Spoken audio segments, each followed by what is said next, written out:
ఇక్కడ ఈ సేవలు అయిపోతుంది.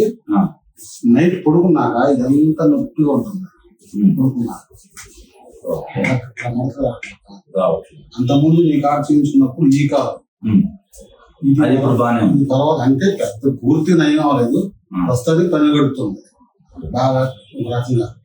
ఈ మన జాతరలో కొంచెం అటు ఇటు ఫ్రెష్ అయ్యింది కారు, దానివల్ల దీనికి ఇప్పుడు ఇక్కడ వాపు వస్తుంది అన్న.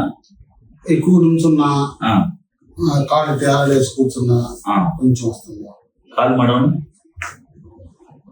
చాపండి, మళ్ళీ మడవండి, చాపండి. ఇప్పుడు ఎలా చేస్తే నీకు లోపల సౌండ్ వస్తున్నట్టు కదా, నొప్పి ఏమన్నా ఉంది?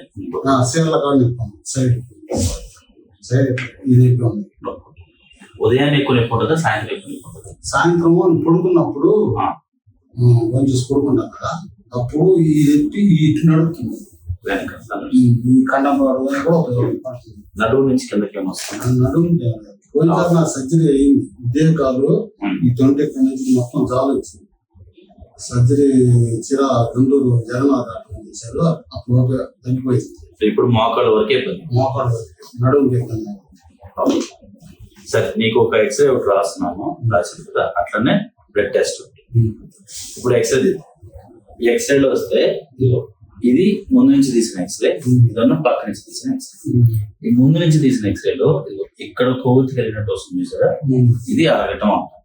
అంటే ఇది అరగటం వలన ఈ మోకాల్లో మనకి ఎలా ఉంటదంటే, ఇది మోచిప్ప, ఇది మోకాలు. ఈ మోకాలు మధ్యలో మనకి కండరాలు ఉంటాయి. మనం ముందుకి వెనక్కి ఇక్కడ నడిచేటప్పుడు ఈ లెగమెంట్స్ అనేవి మధ్యలో ఒత్తుకుంటూ ఉంటుంది. ఇక్కడ ఆర్టికులర్ కాట్లేదు. ఇది అరగటం వలన, అది పట్టుకోవటం వలన మీకు ఇట్లా అరిగి నొప్పి వస్తుంది. దానివల్ల ఇదంతా.